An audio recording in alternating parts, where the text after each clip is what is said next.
আজকের ক্লাসে স্বাগতম। আজকে আমরা ইন্টিগ্রেশনের এই অঙ্ক দুটি আমরা সলভ করব। গত ক্লাসে আমরা এই অঙ্কের জন্য যে সূত্র লাগবে সেই সূত্রটি আমরা আলোচনা করেছি। সূত্রটা আমি এদিকে ডান পাশে একটু লিখতেছি। Integration dx by root over x square plus a square equal ln of x plus root over x square plus a square modulus plus c। আমাদের এটি হলো আমাদের সূত্র। এই সূত্রের আলোকে আমরা এই দুটি অঙ্ক সলভ করব। প্রথম অঙ্কটি এখানে আছে dx by root over x square plus 4x plus 13। আমরা এটিকে সাজায় নেব। এখন আমরা লিখতেছি equal integration dx by root over x square plus 2 into x into 2 plus 2 square plus যেহেতু এখানে 2 দুগুণে 4 4 যাচ্ছে তাহলে এখানে আমাদের থাকতেছে 9 13 কে আমরা ভেঙে 4 আর 9 নিলাম equal integration dx by root over x plus 2 whole square plus আমরা 3 স্কয়ার নিয়ে নিলাম। এখন x plus 2 কে আমরা z ধরতে পারি, যেহেতু x এর সঙ্গে সহগ 1 আছে বা x plus 2 কে ডিফারেন্সিয়েশন করলে dx পাওয়া যাচ্ছে, তাহলে এখানে 1, তাহলে আমরা সরাসরি এটিকে ব্যবহার করতে পারি। এখন আমরা এটিকে ধরে নিয়ে অঙ্কটি সলভ করব, তারপরে আমরা একবারে লেখা যায় সেটিও আমরা নিব। এখানে লিখতেছি ধরি x plus 2 equal z আমরা নিলাম, অতএব dx equal dz, x এর ডিফারেন্সিয়েশন dx আর z এর ডিফারেন্সিয়েশন dz।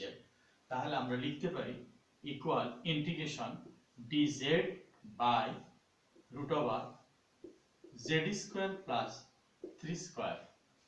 আমরা যেহেতু সূত্র জানি integration dx by root over x square plus a square equal ln of x plus root over x square plus a square, আমরা সেই আলোকে এটা লিখব equal ln of z plus root over z square plus 3 square modulus c আমরা লিখলাম।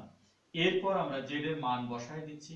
Integration z এর মান হচ্ছে x plus 2 ব্র্যাকেট ক্লোজ করলাম প্লাস রুট ওভার, যেহেতু আমরা x plus 2 হোল স্কয়ার কে x plus 2 কে z ধরেছি z স্কয়ার প্লাস 9, এটি সলভ করে বের হয়েছে। তাহলে আমরা এটিকে লিখি, দুটি লাইনে লিখব x plus 2 whole square plus 3 square modulus c equal আমরা লিখতে পারি ln of x plus 2 first bracket close root over, এটিকে আমরা লিখতে পারি x square plus 4x plus 13 আমরা একবারে লিখতে পারি। আমাদের এই অ্যানসারটি আমাদের সম্পন্ন হলো। তাহলে যেহেতু আমরা x square plus 4x plus 13 এটিকে সরলটা আমরা root over x square plus a square আকারে আমরা রূপে নিলাম, নেওয়ার পর আমরা এটিকে ইন্টিগ্রেশন করলাম। এখন প্রশ্ন হলো যে এখানে x এর সহগ আছে আমাদের 1, তা আমরা x plus 2 কে z না ধরেও আমরা অঙ্ক করতে পারি। যেহেতু x plus 2 কে ডিফারেন্সিয়েশন করলে dx পাচ্ছি, অর্থাৎ x এর সহগ যেহেতু 1 আছে, তাহলে এখানে আমরা জাস্ট একটা 1 বসায় নিতে পারি, যে এই লাইন থেকে এই লাইন যখন ইন্টিগ্রেশন করব তখন এখানে বাই দিয়ে একটা আমরা 1 বসায় নিতে পারি, তাহলে আমাদের অঙ্কটি সলভ করা যাবে। যদি এখানে x এর সঙ্গে 2 থাকতো তাহলে 2x, তাহলে 2 dx equal dz, তাহলে dx এর মান dz by 2, তাহলে আমরা এই ইন্টিগ্রেশনের নিচে 2 দিতাম। তাহলে x এর সঙ্গে যা সহগ থাকবে সেই সহগটি ইন্টিগ্রেশন কমপ্লিট করে হরে ব্যবহার করলেই আমাদের অ্যানসার সম্পন্ন হয়। আচ্ছা, এখন আমাদের আরেকটি অঙ্ক দেওয়া আছে, আমরা এই অঙ্কটি সলভ করব। এটি আমরা সলভ করতেছি। এখানে আমরা লিখতেছি, মনে করি আমরা i ধরে অঙ্কটি করলাম, i equal integration dx by root over e to the power 2x plus 1 dx আমরা লিখলাম। এরপরে লিখতেছি integration dx integration e to the power x dx by root over e to the power x whole square plus 1 আমরা লিখলাম। এখন আমরা এটিকে ধরতেছি, আমরা লিখতেছি ধরি e to the power x equal z, অতএব e to the power x dx equal dz। আমরা জানি e to the power x এর differentiation e to the power x, তাহলে e to the power x dx equal dz আমরা লিখলাম। এখন আমরা মানগুলো বসায় দিচ্ছি, integration dz e to the power x dx এর বদলে আমরা dz নিলাম বাই রুট ওভার এখানে লিখব z স্কয়ার প্লাস 1 অর্থাৎ 1 স্কয়ার আমরা দিয়ে দিলাম সুবিধার জন্য। এরপরে আমরা লিখতেছি এই সূত্রের আলোকে আমরা লিখতেছি equal ln of modulus z plus root over z square plus 1 square plus c আমরা লিখলাম। এখন আমরা z এর মান বসাই দেব equal ln of modulus z এর মান e to the power x plus এখানে আমরা z এর মান বসায় দিচ্ছি e to the power x, যেহেতু e to the power 2x plus 1 আমরা লিখলাম।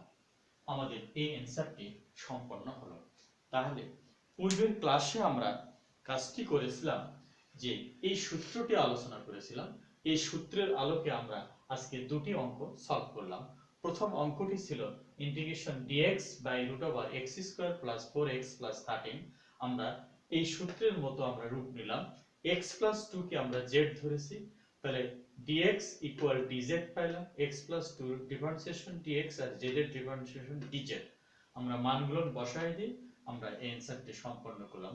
পরবর্তী অঙ্কটিতে আমরা e to the power 2x আছে, e to the power x whole square করেছি, e to the power x কে আমরা z ধরেছি, e to the power x equal z হলে e to the power x dx equal dz নিলাম, তার মান বসায় দিলাম। আমরা এই সূত্রের মতো রূপে এসেছে, এই সূত্রের আলোকে আমরা বসায় দিয়ে অ্যানসারটি সম্পন্ন করলাম। আজকে এখানেই, আল্লাহ হাফেজ।